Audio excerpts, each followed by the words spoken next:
یہ دونوں حصے بیان کرنے کے بعد اللہ تعالیٰ نے یہ صراحت کی ہے کہ من بعد وصیتیں یوصی بہا او دین، یعنی یہ حصے کب تقسیم ہوں گے؟ اس کے بعد کہ وہ وصیت پوری کر دی جائے جو مرنے والے نے کی ہے، یا اگر کوئی قرض ہے تو وہ ادا کر دیا جائے۔ ٹھیک، یعنی گویا یہ بتا دیا کہ پہلے وصیت پوری کی جائے گی، قرض ادا کیا جائے گا، پھر جو کچھ ترکہ بچ رہے گا اس میں اولاد کے حصے اس طرح سے ہوں گے۔ ٹھیک، یہ بات بیان کی۔ اس میں ذہن میں رکھیے کہ جو عربی زبان کے الفاظ آئے ہیں وہ کیا ہیں؟ وہ الفاظ یہ ہیں من بعد وصیتیں یوصی بہا۔ اس سے پیچھے کس کا ذکر ہو رہا ہے؟ اس شخص کا جو دنیا سے رخصت ہو گیا ہے، ٹھیک، اس کا ذکر کر کے یہ بتایا جا رہا ہے کہ اس کی اولاد کے لیے اللہ تعالیٰ نے یہ حصے مقرر کیے ہیں۔ پھر یہ بتایا گیا ہے کہ ولی ابویہ ہے، اس کے والدین کے لیے یہ حصے، اس کے والدین کے لیے، یعنی وہ شخص جو دنیا سے رخصت ہوا ہے، جس کا ترکہ تقسیم کرنا مقصود ہے، اس کا ذکر ہو رہا ہے۔ مرنے والا زیر بحث ہے۔ مرنے والا زیر بحث ہے۔ ٹھیک، مرنے والے کی اولاد کا حصہ یہ ہے، مرنے والے کے والدین کا حصہ یہ ہے۔ ٹھیک، اس کے بعد یہ کہا ہے کہ اس وصیت کے بعد جو وہ کر گیا ہے، وہ کر گیا، یعنی مرنے والا کر گیا۔ جو مرنے والا کر گیا ہے، تو اس کے لیے عربی زبان کا جو فعل استعمال کیا گیا ہے وہ معروف فعل ہے۔ ایکٹیو ورب۔ معروف فعل کا مطلب وہی ہے جو انگریزی زبان میں آپ ایکٹیو ورب سے ادا کرتے ہیں۔ ایکٹیو اور پیسو اس سے لوگ واقف ہیں جو انگریزی زبان پڑھے ہوئے ہیں۔ اردو زبان میں اگر آپ اس کو سمجھیے تو ہم یہ کہیں گے کہ جو وصیت کی گئی ہے تو یہ کیا ہو جائے گا؟ پیسو۔ اور اگر یہ کہیں گے جو وصیت اس نے کی ہے تو یہ کیا ہوگا؟ معروف یا ایکٹیو۔ ٹھیک، یہ بات واضح ہو گئی۔ اب اس کو ذہن میں رکھیے کہ قرآن مجید نے یہاں کیا فعل استعمال کیا ہے؟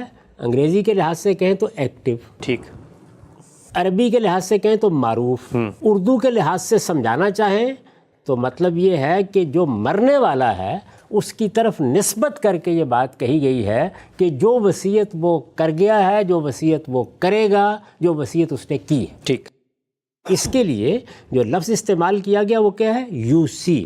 یہ آپ جانتے ہیں کہ عربی زبان میں جب آپ فعل کو اس کے معنی میں استعمال کر رہے ہوتے ہیں، اور ظاہر ہے کہ اسی لحاظ سے استعمال کیا جائے گا، تو وہ ایکٹیو ہے تو اس کی صورت اور ہوگی، اور وہ پیسو ہے تو اس کی صورت تبدیل ہو جائے گی۔ بالکل واضح ہے۔ یعنی یہی یوسی ہے۔ اگر مجھے اس کو پیسو طریقے سے استعمال کرنا ہے، جس کو ہم مجہول کہتے ہیں، تو میں کیا کروں گا؟ میں یہ کروں گا کہ میں اس کو یوسا میں تبدیل کر دوں۔ یوسی یوسا ہو جائے گا۔ یوسی یوسا ہو جائے گا۔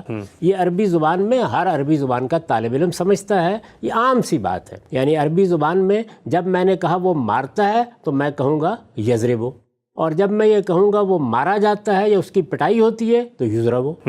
یعنی جس طریقے سے یہاں اگر میں یہ کہوں گا کہ وہ وصیت کرتا ہے یا وصیت کرے گا تو میں جو فعل استعمال کروں گا وہ ہوگا یوسی۔ اور اگر مجھے یہ بتانا ہو کہ وصیت جو کی جائے، یعنی میں وہاں فاعل کا ذکر نہیں کر رہا، وصیت کرنے والے کا ذکر نہیں کر رہا، اس طرح بات ادا کرنا چاہتا ہوں کہ وصیت کرنے والے کا ذکر نہیں ہے، تو میں کیا کروں گا؟ میں یوسی کو یوسا کر دوں گا۔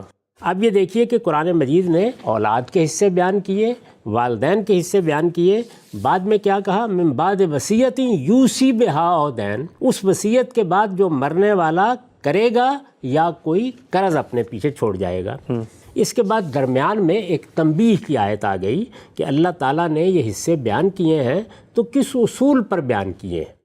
پھر ازواج کے حصے بیان ہوئے، یعنی بیوی کے لیے شوہر اور شوہر کے لیے بیوی، ان کا کیا حصہ ہوگا، اس کو بیان کیا۔